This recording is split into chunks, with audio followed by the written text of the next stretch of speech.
Lalu kenapa orang-orang yang baik itu hidupnya tidak sesuai ekspektasi? Justru Allah sayang kepada mereka. Allah tidak ingin mereka fi tughyanihim ya'mahun, terombang-ambing dalam kesesatan. Ada orang-orang yang sengaja dibersihkan Allah, sekali dia berbuat salah langsung hukumannya di dunia, hatta yamshi 'alal ardi makanat 'alaihi qati'ah, ketika dia berjalan di atas muka bumi enggak ada dosanya sama sekali karena dia sudah dibersihkan, dan ketika dia mati menghadap Allah dia tidak tersentuh api neraka. Inilah orang yang tidak kena hisab langsung masuk surga. Tapi kita memandangnya di dunia sebagai orang kena kutukan. Ini orang terlaknat. Islam datang bukan membuat hidup kita menjadi senang, tenang, kenyang, lenang, adem, ayem, tentram. Islam merubah cara pandang kita melihat ujian. Dulu orang kalau ada penyakit berarti dia terkutuk. Tapi setelah Islam datang, ma yusibul mu'min min nasabin wala wasabin wala saqamin yashtakuha. Ada orang yang sakit, gundah gulana, susah hati, bahkan duri menusuk tapak kakinya, illa kafarallahu anhu biha sayyi'atu. Sesungguhnya itu cara Allah untuk menghapuskan dosa-dosa. Alhamdulillah wassalatu wassalamu ala Rasulillah Sayyidina wa maulana Muhammad ibn Abdullah wa ala alihi wa sahbihi wa man tabi'ahu wa mawala. Ashhadu an la ilaha illallah wahdahu la syarika lah wa ashhadu anna sayyidana Muhammadan abduhu wa rasuluhu la nabiyya ba'dah. Allahumma salli ala sayyidina Muhammadin an-nabiyil ummi wa ala alihi wa sahbihi wa barik wa sallim. Qala Allah ta'ala fil Qur'anil 'azim. A'udzu billahi minasy syaithanir rajim. Ya ayyuhalladzina amanu taqullaha haqqa tuqatih wa la tamutunna illa wa antum muslimun. Wa qala ta'ala fi ayatin ukhra, ya ayyuhalladzina amanu taqullaha wa qulu qawlan sadida yuslih lakum a'malakum wa yaghfir lakum dhunubakum wa man yuti'illaha wa rasulahu faqad faza fawzan 'azima. Ibadallah, usikum wa nafsi bi taqwallah wa ta'atihi faqad fazal muttaqun. Hadirin jamaah Jumat yang dimuliakan Allah Subhanahu wa taala. Ada orang yang sholat, rajin puasa sunat, berzikir, bersedekah, ada uang pergi umroh, tapi sakit, gagal, ditipu orang. Mengapa mesti ada kegagalan? Mengapa mesti ada kesakitan? Mengapa mesti ada penderitaan? Allah berfirman dalam surat Al-Mu'minun ayat 75, walau rahimnahum wa kashafna ma bihim min durrin lalajju fi tughyanihim ya'mahun. Kalau kami sayangi mereka, lalu kami singkapkan, kami hilangkan semua penderitaan mereka, mereka akan terombang-ambing dalam kesesatan. Banyak orang yang tidak memahami, tidak mengerti ayat ini.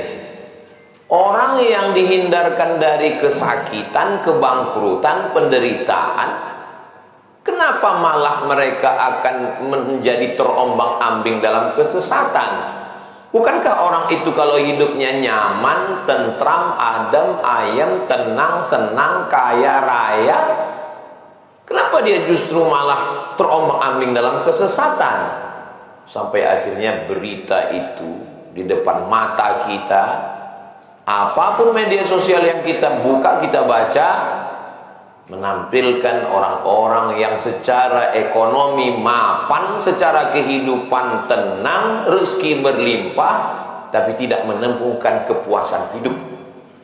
Semua makanan sudah dicoba, pada akhirnya apa yang dimakan?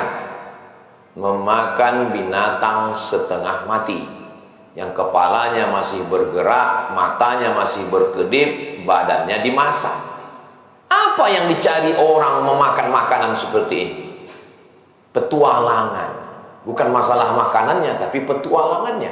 Puncaknya adalah memakan daging manusia. Karena semua makanan sudah dicoba.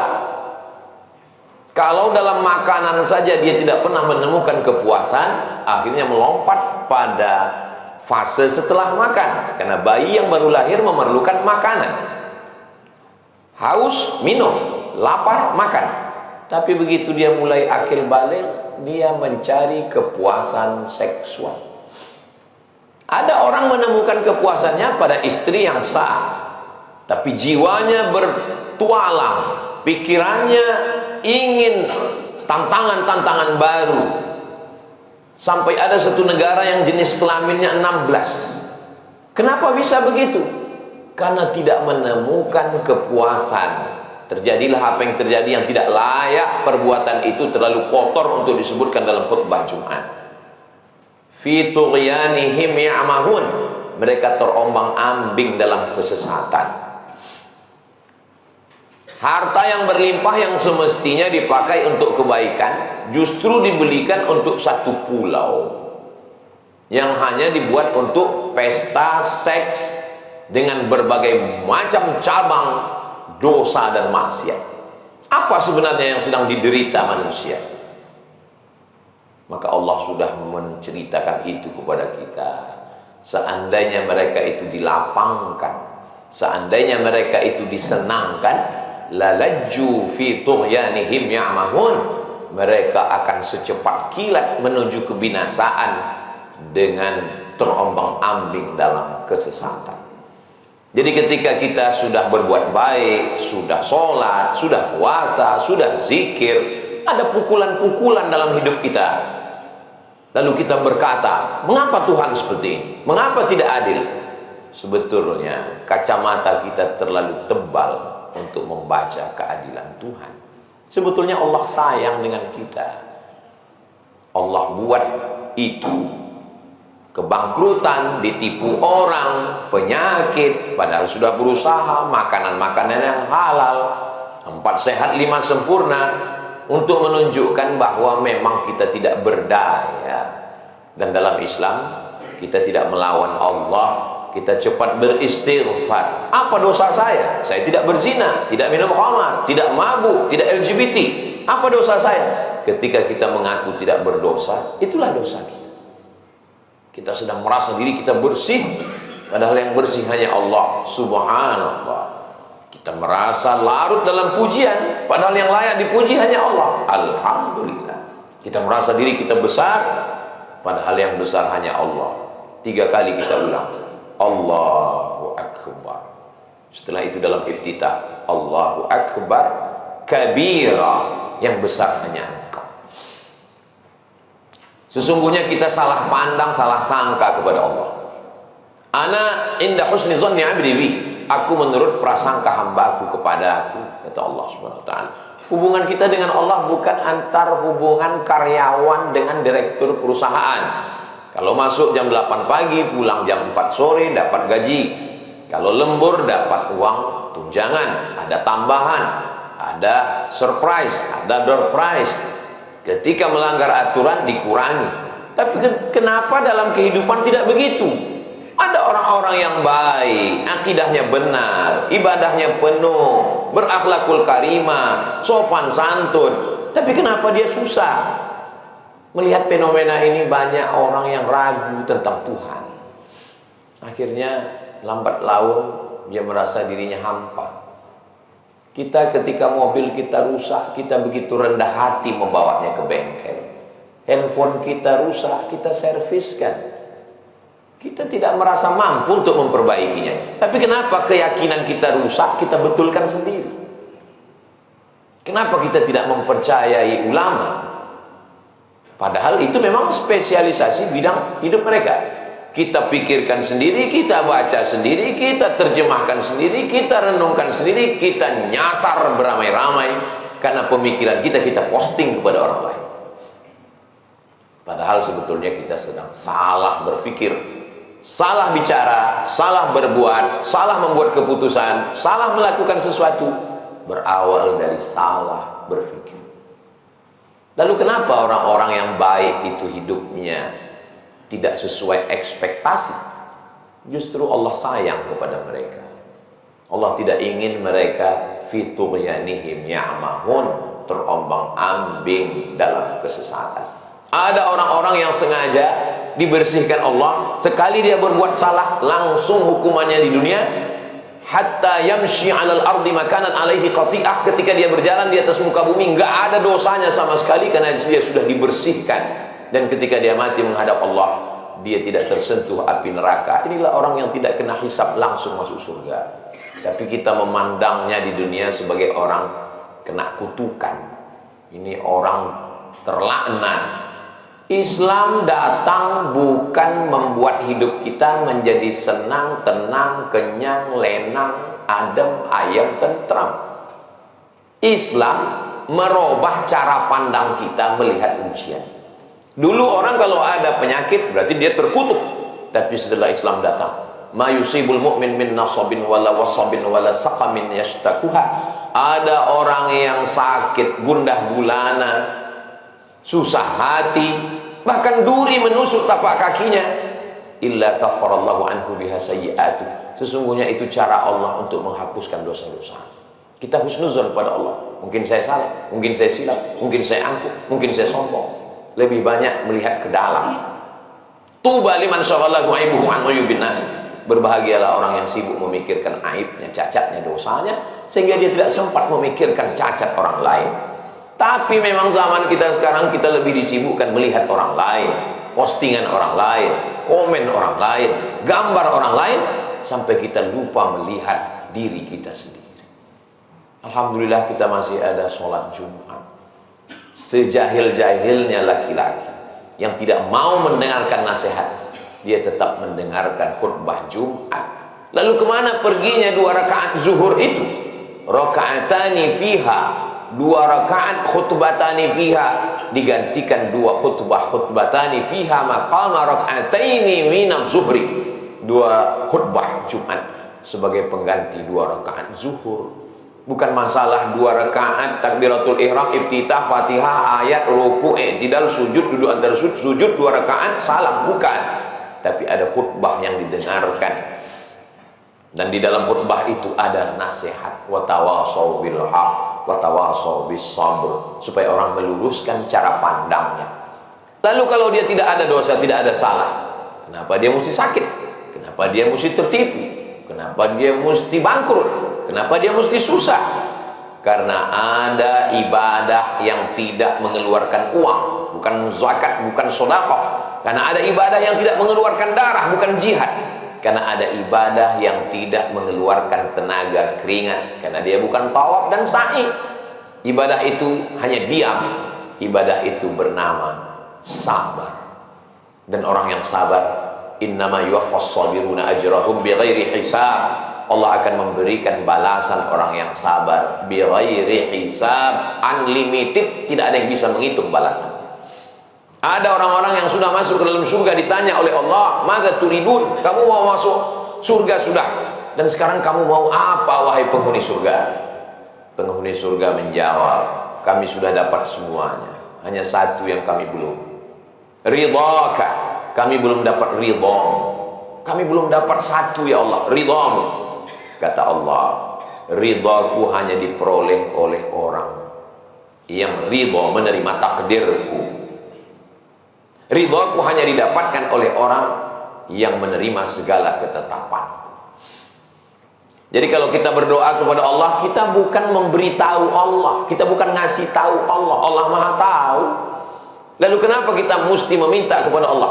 Untuk menyatakan diri kita bahwa aku tidak mampu, bahwa yang besar hanya Engkau, yang berkuasa hanya Engkau.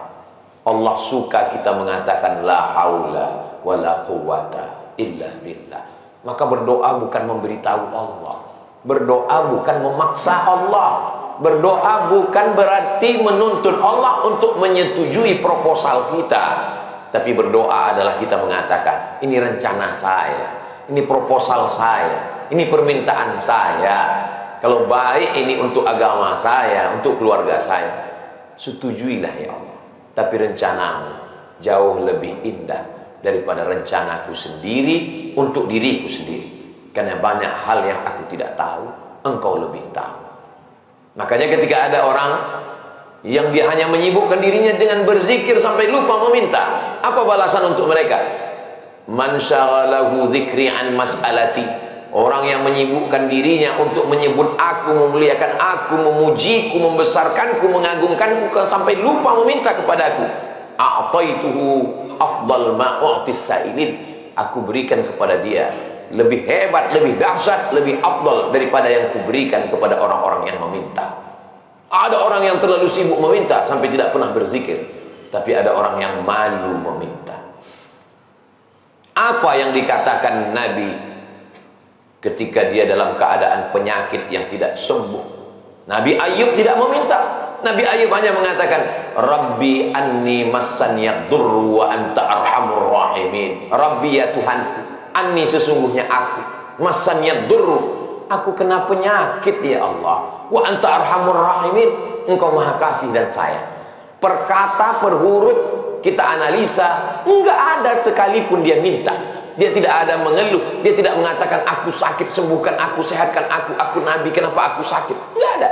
Dia tidak komplain, dia hanya cerita, Rabbi, ya Tuhanku, anni, aku, massaniyad dur, aku kena penyakit ya Allah, wa anta arhamur rahimin, dan engkau maha kasih dan sayang di antara semua yang penyayang. Dia hanya meminta dengan kelembutan kepada Allah subhanahu wa ta'ala. Datang seorang bertemu dengan Nabi, ya Rasulullah, bagaimana kalau seperempat hari kuku isi dengan sholawat, Allahumma sholli ala Sayyidina Muhammad wa ala ali Sayyidina Muhammad. Kata Nabi, in zitta ala dhalik khairul laka, baik, tapi kalau kau tambah lebih banyak, lebih bagus. Bagaimana kalau setengah hari kuku isi dengan sholawat? Kata Nabi, bagus, tapi kalau kau tambah lebih banyak lagi, lebih bagus. Bagaimana kalau seluruh hariku ini kuisi dengan sholawat, Allahumma sholli ala Sayyidina Muhammad wa ala ali Sayyidina Muhammad. Yukfa hammuka, segala keperluanmu, segala hajatmu, segala keinginanmu, segala obsesimu, segala gundah gulanamu dicukupkan Allah Ta'ala. Wa yughfar laka dzambuka, semua dosa-dosamu diampunkan Allah. Terkadang sebenarnya kita tidak menyembah Allah, kita hanya melibatkan Allah pada urusan-urusan kita. Kita hanya perlu Allah pada kesulitan-kesulitan kita. Bahkan yang paling parah, kita memaksa Allah untuk menyetujui keinginan kita. Barakallahu li wa lakum fil Qur'anil azim, wa nafa'ani wa iyyakum bima fihi minal ayati wa dzikril hakim, wa taqabbala minni wa minkum tilawatahu, innahu huwal ghafurur rahim.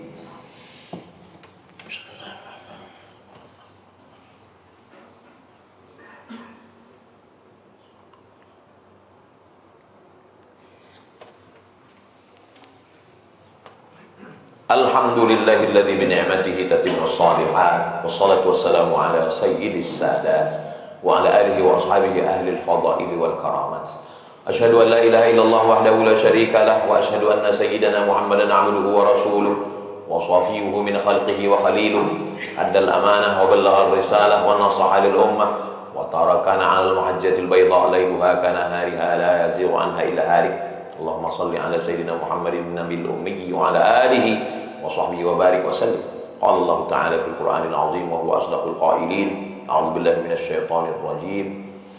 Bismillahirrahmanirrahim. Wal 'ashri innal insana lafi khusr illa alladziina amanu wa 'amilus shalihat wa tawassaw bil haqqi wa tawassaw bis sabr.